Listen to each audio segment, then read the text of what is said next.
Hello बच्चों, कैसे हैं आप सभी। उम्मीद करता हूं कि आप सभी अच्छे होंगे और इसी उम्मीद के साथ स्वागत है आप सभी का आपके अपने यूट्यूब चैनल ई ब्लैक बोर्ड में।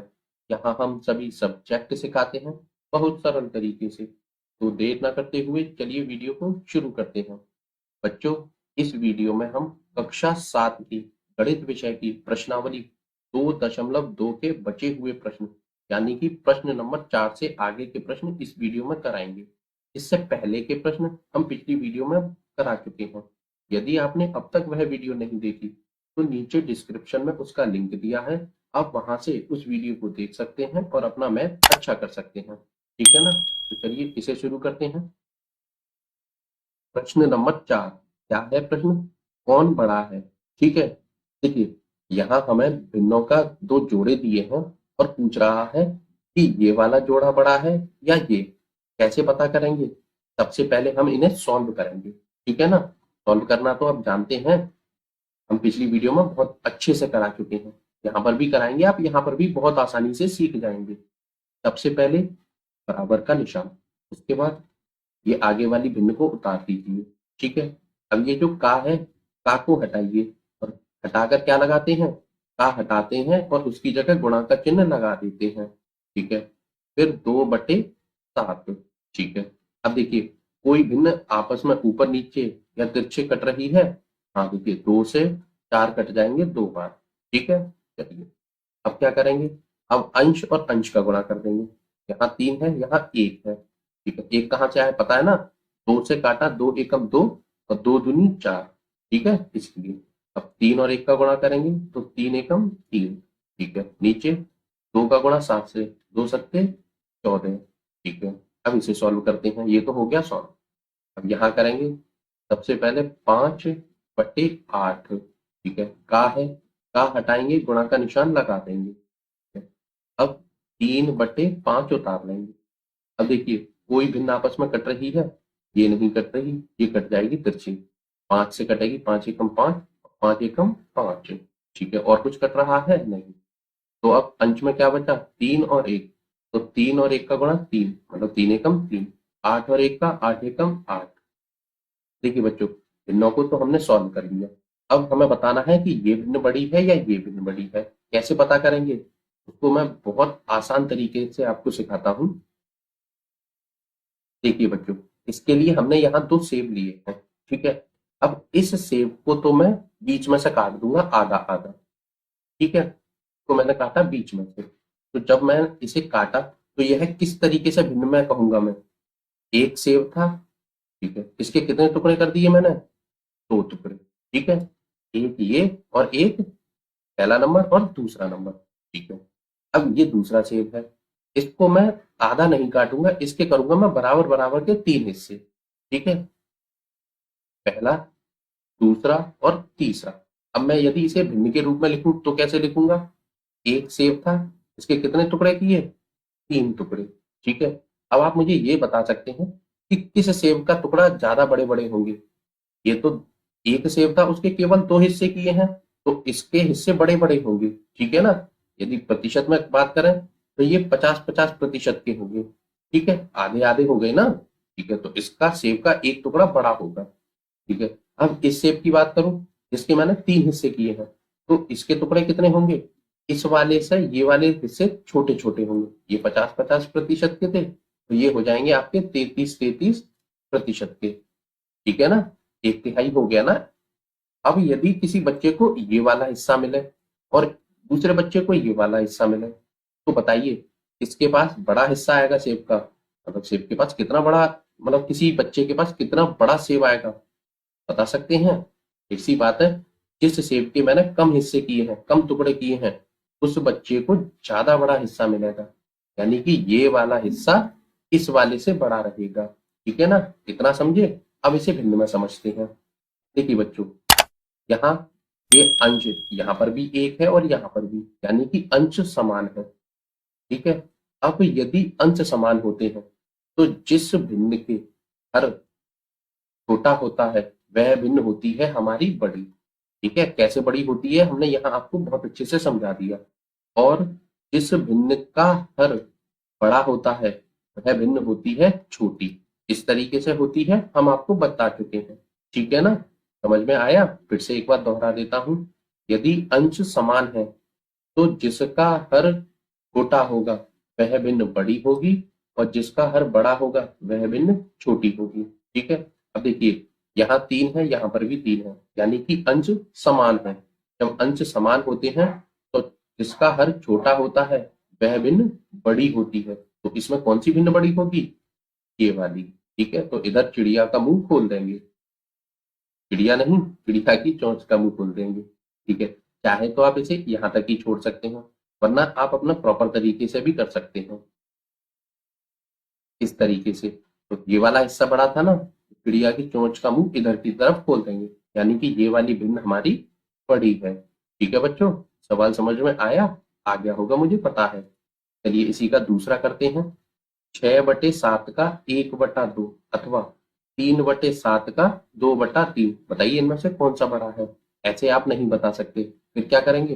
पहले इसे सॉल्व करेंगे। ठीक है ना, चलिए देखिए 6/7 का है, तो का हटाएंगे, का की जगह गुणा का निशान लगा देते हैं। ठीक है, फिर 1/2 से सॉल्व कीजिए। देखिए कोई संख्या आपस में कट रही है, हाँ 2 से कट जाएगा, 2 एकम 2 और 2 तिया 6। ठीक है, अब क्या बचा? अंश में बचा 3 और 1, तो 3 एकम 3।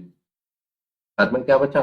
7 और 1, यानी कि 7 एकम 7। ठीक है, अब इसे सॉल्व कीजिए।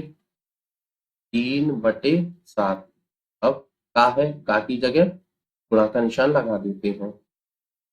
2/3, कुछ कट रहा है, हाँ 3 से 3 कट जाएगा, 3 एकम 3 और 3 एकम 3। ठीक है, ऊपर क्या बचा? अंश में 2, 2 एकम 2, नीचे हर में 7, 7 एकम 7। अब बताइए बच्चों, यह भिन्न बड़ी है या यह?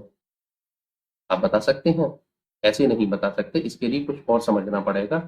देखिए इसके लिए हम यहाँ 2 गिलास लेते हैं, ठीक है, और दोनों गिलासों में हमने 7-7 कंचे रख दिए हैं। 1 2 3 4 5 6 7, इसमें भी 7 है, 1 2 3 4 5 6 7। दोनों ही गिलासों में हमने 7-7 कंचे रख दिए हैं। कितने कंचे रखे हैं? 7। अब देखिए उसको हम बटे में लिख देंगे, दोनों में 7-7 कंचे हैं।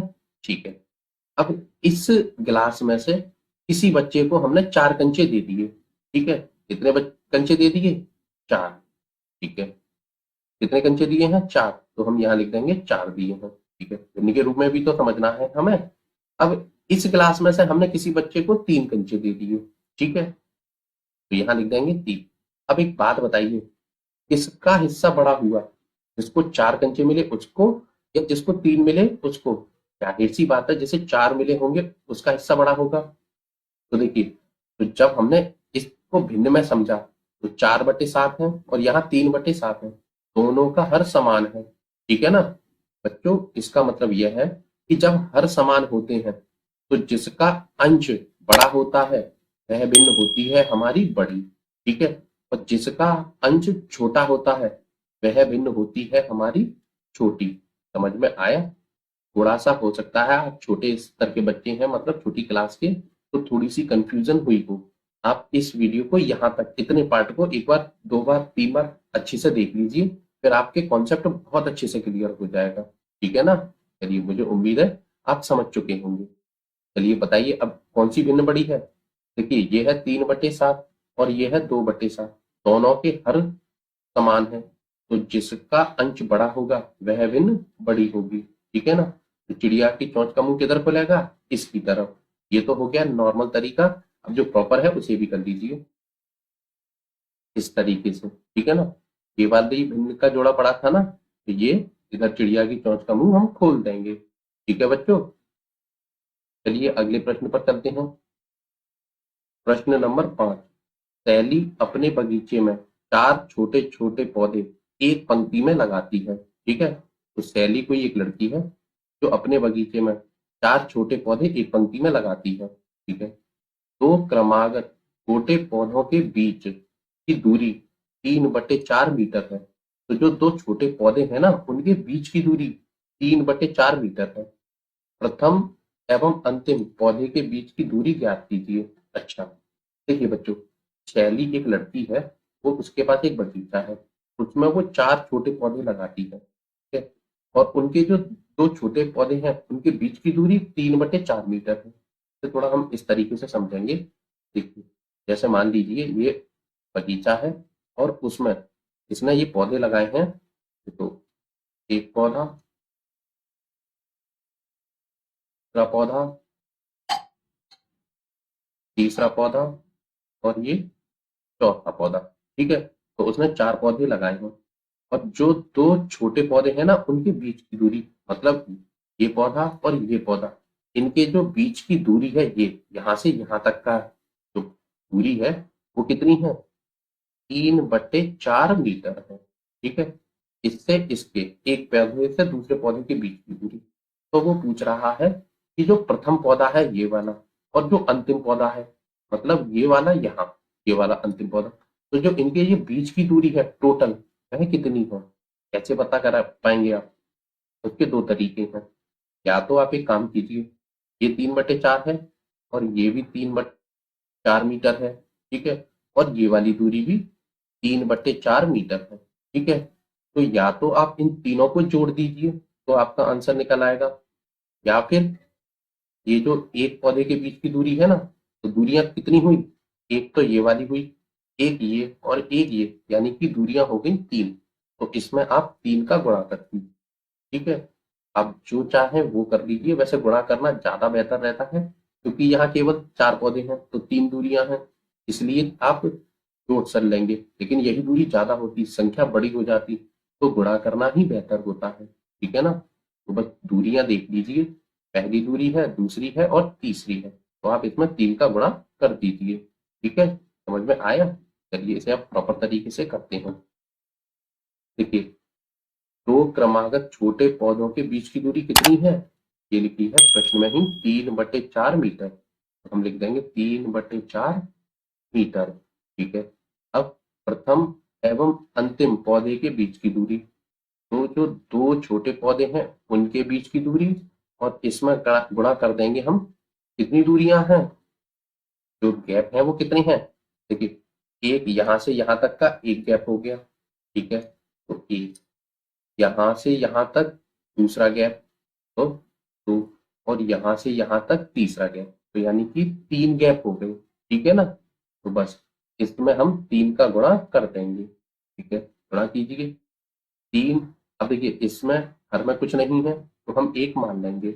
अब अंश और अंश का गुणा कर दीजिए, तो 3 त्रिका 9, और हर का 4 एकम 4, तो ये आया 9/4 मीटर, ठीक है। अब देखिए, चाहे तो आप इसे ऐसे ही छोड़ सकते हैं, ये भी आंसर सही है। चाहे तो आप इसे मिश्रित भिन्न में भी बदल सकते हैं। मिश्रित भिन्न में कैसे बदलेंगे? हर का भाग अंश में आप दे देंगे, 4 का भाग यदि आप 9 में देंगे, दीजिए। 4 एकम 4, 4 दूनी 8, 2 बार गया, हाँ बच्चे 8, 9 में से 8 घटाएंगे तो बचेगा 1।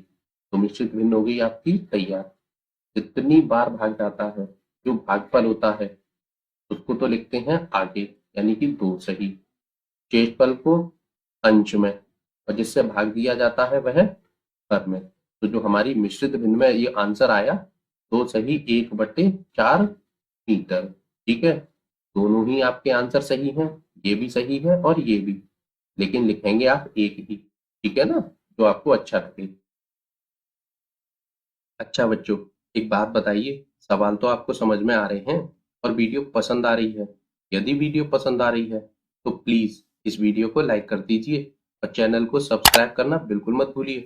पता है मैं ऐसा क्यों बोल रहा हूँ? यदि आप चैनल को सब्सक्राइब कर लेंगे तो मैं जब भी कोई नई वीडियो बनाऊंगा, रोज ही बनाता रहता हूँ, तो उसका नोटिफिकेशन सबसे पहले आपके पास पहुंचेगा और आप उस वीडियो को सबसे पहले देखकर अपना मैथ अच्छा कर पाएंगे। और ना सिर्फ मैथ, एक बात और आपकी जानकारी के लिए बता दूं, अभी तो आप क्लास 7th में हैं। जैसे जैसे आपकी क्लासेस बढ़ती जाएंगी, वैसे वैसे इसी चैनल ई ब्लैक बोर्ड चैनल पर आपको कक्षा 12 तक के सभी सब्जेक्टों की ट्यूशन मिलने वाली है, वो भी फ्री ऑफ कॉस्ट। कोई पैसा नहीं लेंगे हम आपसे। तो जब एक बात और जानते होंगे कि वीडियो बनाने में मेहनत तो लगती है, अब इतनी मेहनत हम आपके लिए कर रहे हैं, तो छोटी सी मेहनत आप भी हमारे लिए कर लीजिए। ज़्यादा बड़ा काम नहीं है। वीडियो के नीचे जो लाल कलर का सब्सक्राइब का बटन है, उसे दबा दीजिए और उसके बगल में जो घंटी का निशान है उसे दबाकर ऑल पर क्लिक कर दीजिए। जैसे ही आप इतना छोटा सा काम करेंगे, आप हमारी फैमिली यानी कि ई ब्लैक बोर्ड चैनल की फैमिली से जुड़ जाएंगे। फिर आपके सारे सब्जेक्ट अच्छे होते चले जाएंगे। ठीक है, तो प्लीज चैनल सब्सक्राइब कर दीजिए और चैनल सब्सक्राइब करने के पैसे नहीं लगते। ठीक है, चलिए अगले प्रश्न पर चलते हैं। प्रश्न नंबर 6। लिपिका एक पुस्तक को प्रतिदिन एक सही 3/4 घंटे पढ़ती है। मतलब कोई लिपिका एक लड़की है, वह एक पुस्तक को प्रतिदिन एक सही 3/4 घंटे पढ़ती है। वह संपूर्ण पुस्तक को 6 दिनों में पढ़ती है। ठीक है, और जो पुस्तक है ना, उस पूरी पुस्तक को पढ़ने में उसे 6 दिन लगते हैं।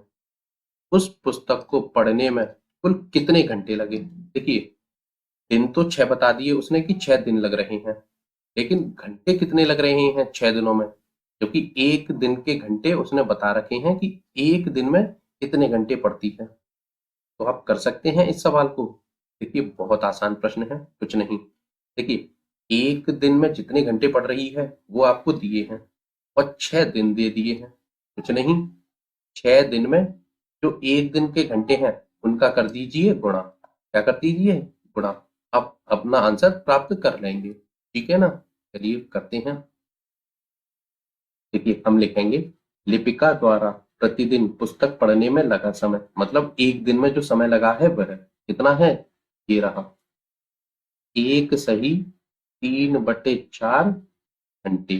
ठीक है, इतना ही तो लगा एक दिन में। ठीक है, अब देखिए, ये तो बच्चों मिश्रित भिन्न में घंटे हैं। पहले हम इसे साधारण भिन्न में बदलेंगे। कैसे बदलते हैं? इसका गुणा करेंगे इसमें, तो 4 एकम 4 और उसमें 3 जोड़ देंगे, तो 4 और 3 7। तो ये आया 7/4 घंटे। ठीक है, चलिए एक दिन का आंसर हमें मिल गया। अब क्या करेंगे? अब हम इसमें 6 का गुणा कर देंगे। कैसे?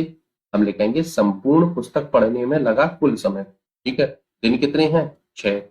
गुणा करना है एक दिन के घंटे से, तो 7/4 से गुणा कर दीजिए।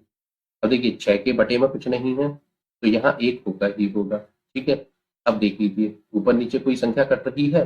4 से 7 नहीं कट रहे, 4 से 6 वैसे तो नहीं कटेंगे, लेकिन किसी कॉमन संख्या से कट जाएंगे। किससे? 2 से। देखिए, 2 दूनी 4, 2 बार कटे, और 2 तिया 6, 3 बार कट गए। तो बच्चों ऊपर अंश में क्या बचा? 3 और 7, तो 7 तिया 21 बटे 2 एकम 2, तो 21/2 घंटे। ठीक है, अब देखिए, या तो आप इसे यहीं छोड़ दीजिए, चाहे तो आप इसे मिश्रित भिन्न में भी आंसर दे सकते हैं। मिश्रित भिन्न के लिए क्या करते हैं आपको पता है? हर से अंश में भाग दे देते हैं, तो 2 से 21 में भाग दीजिए, 2 एकम 2। ठीक है, यहाँ बचा 0। ठीक है, अब देखिए एक बचा है यहाँ, एक नीचे उतार लेंगे, लेकिन जब यहाँ भाग देने के बाद यहाँ 0 बच जाता है, तो ये जो पीछे वाली संख्या है डायरेक्ट नहीं उतरती। ठीक है, इसे उतारने के लिए पहले तो यहाँ लगाना पड़ेगा 0, फिर हम इसे नीचे उतार सकते हैं। ठीक है, अब 2 से 1 में भाग जाएगा नहीं, तो इसे यहीं छोड़ देंगे, तो हमारी मिश्रित भिन्न बनकर होगी तैयार। क्या बनी? जो भागफल आया उसे सबसे आगे लिखेंगे। ठीक है, 10। शेषफल को अंश में, और जो हमारा जिससे भाग दिया है उसे हम अपने बटे यानी कि हर में। ठीक है, तो हमारा आंसर आया 10 सही 1/2 घंटे। ठीक है बच्चों, सवाल समझ में आया? आ गया होगा, मुझे पता है। बस इस सवाल में ज्यादा कुछ था नहीं, आप बहुत आसानी से समझ चुके होंगे। ठीक है ना, चलिए अगले प्रश्न पर चलते हैं। प्रश्न नंबर 7। एक कार 1 लीटर पेट्रोल में 16 किलोमीटर दौड़ती है। मतलब एक कार है, उसको यदि आप 1 लीटर पेट्रोल डालकर चलाते हैं तो वह 16 किलोमीटर चलती है। ठीक है, अब वो पूछ रहा है कि 2 सही 3/4 लीटर पेट्रोल में यह कार कुल कितनी दूरी तय करेगी। मतलब 1 लीटर पेट्रोल में तो 16 किलोमीटर चल रही है, तो इतनी पेट्रोल में वह कितने किलोमीटर चलेगी? कुछ नहीं, इतना 1 लीटर में चल रही है ना, उतने किलोमीटर में इसका गुणा कर दीजिए, बहुत आसानी से आपका आंसर निकल आएगा। ठीक है, चलिए करते हैं। हम लिखेंगे 1 लीटर पेट्रोल में कार द्वारा तय की गई दूरी, कितनी दूरी तय करती है वह? 16 किलोमीटर।